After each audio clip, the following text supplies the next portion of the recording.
These are the Ocean Reef Islands, an ambitious $300 million land reclamation project that's the first of its kind in Latin America. The Ocean Reef development will see the creation of 2 man-made islands, extending the Panamanian country further into the Gulf of Panama.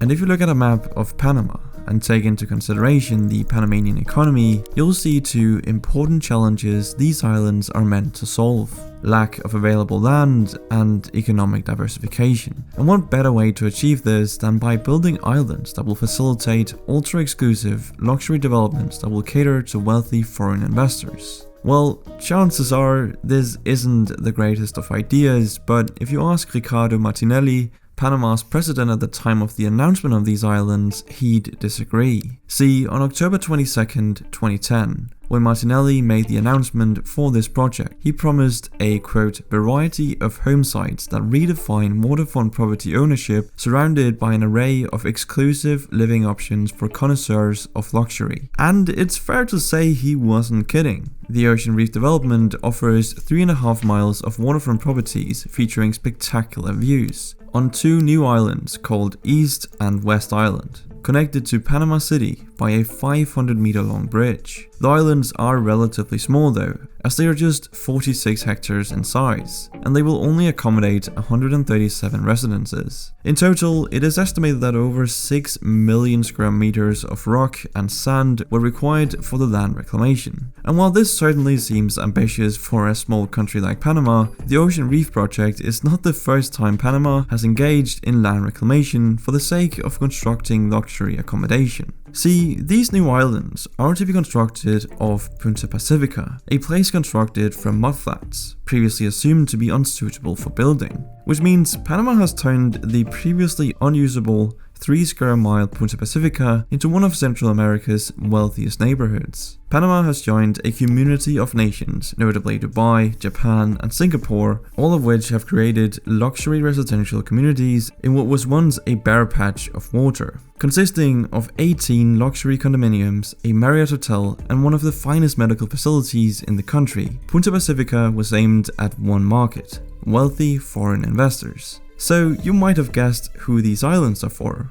Yep, wealthy foreign investors. And this is quite concerning. See, the Panamanian people are in great need of affordable housing, which is due to Panama's high population density and the fact that almost a quarter of the population lives in poverty. A stark irony exists at the heart of Panama's investment in luxury accommodation. While rich foreign investors enjoy luxury seafront properties with exemplary amenities, the rural Panamanians suffer from limited housing and poor infrastructure. I mean, only 34% of the country's rural roads are even paved. Furthermore, the increasing turn towards the service sector has hurt those Panamanians who relied on the traditional agricultural economy. Amidst the splendors of land reclamation and luxury properties, the government seems to have forgotten its ordinary people. In fact, the significant investment in properties for the wealthy drives up the price of the limited land available. Foreign purchases, namely from the US, Europe, Canada, and Latin America, have driven up prices for Panamanian property by a massive 5 to 10%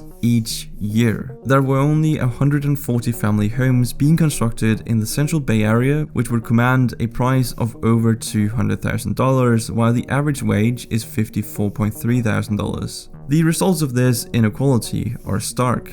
Almost 1/4 of the population lives in poverty. It's pretty clear that Panama is not prioritizing affordable homes in a nation which urgently needs them. So what is the rationale behind this over-the-top project? Which, by the way, will offer, among other amenities, 2 heliports, a yacht club, and marina. Alright, so while the Panamanian economy has grown, Panama still has the 2nd worst income distribution of all Latin America. The Panamanian government's attitudes towards both human rights and corruption have undermined this. There are a number of human rights concerns, notably, quote, restrictions on free expression and the press, including through censorship and criminal libel lawsuits. For a long time, corruption has plagued the Panamanian government. I mean, the government was ranked 111 out of 180 countries in the Transparency Index. Turning a blind eye to foreign investment often comes with consequences. Indeed, President Ricardo Martinelli, the man who inaugurated the Ocean Reef project, was arrested for corruption. in 2015. He later pled guilty to 1 count of corruption in 2021 for laundering $28 million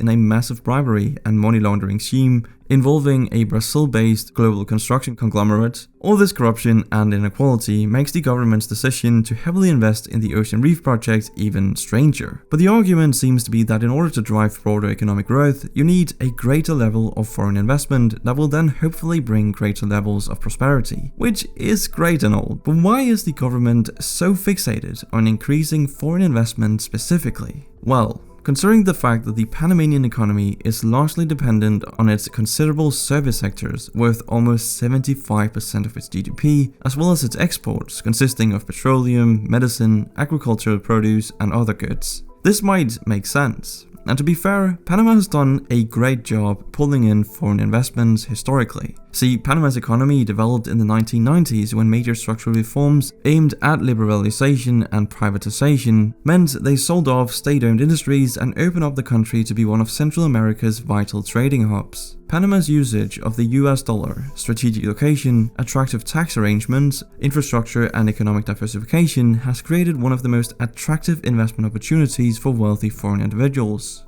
These foreign investors are especially attracted to wholesale and retail trade, financial activities, and insurance. Today, Panama has one of the most vibrant economies in Central America, where average growth exceeded 5% during the 1990s. While the United States suffered under the Great Depression of the late 2000s, the Panamanian economy continued to grow strongly. Panama now has, quote, the 4th highest GDP in Latin America, with growth averaged between 7 and 10% annually. To put this into context, while Panama's per capita GDP is estimated at around $25,000, its neighbor Colombia's is just over $15,000. So yeah, they do have a pretty strong economy. But during the COVID crisis, the Panamanian government announced investments in construction, but also a revised tax benefits and investment scheme to attract additional foreign investment. From the global uncertainties posed by COVID, wealthy investors have again sought refuge in the stability of the Panamanian economy. This is part of the reason why the Ocean Reef properties are now largely sold out. So yeah, the Panamanian economy has come far from their previous reliance on agriculture and the Panama Canal. The Panamanian economy has become a highly developed global center consisting of modern banking and financial services sectors, shipping, notably the colon free trade zone,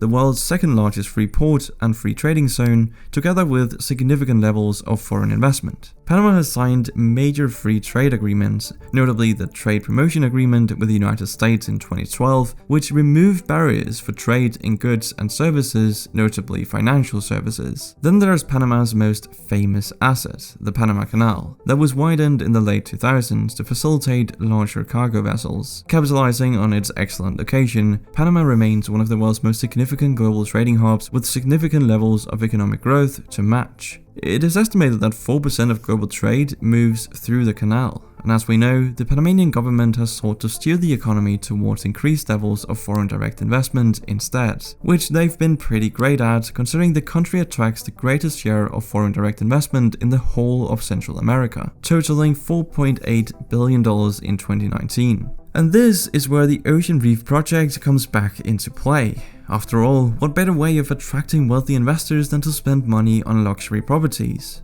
Well, there is another way that the Panama Papers revealed, offered generous tax breaks, but yeah, let's not talk too much about that in this video.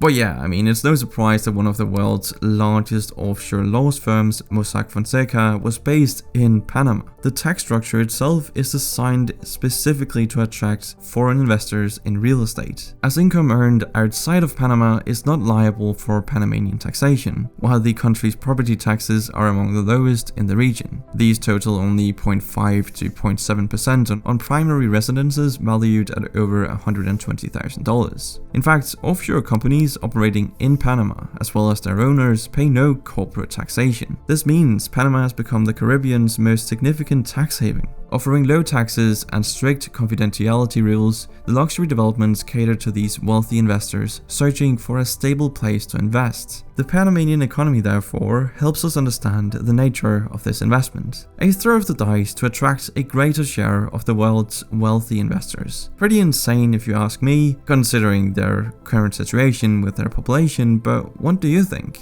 Let me know in the comments down below. But that's it for this video, thank you for watching and I'll see you in the next one.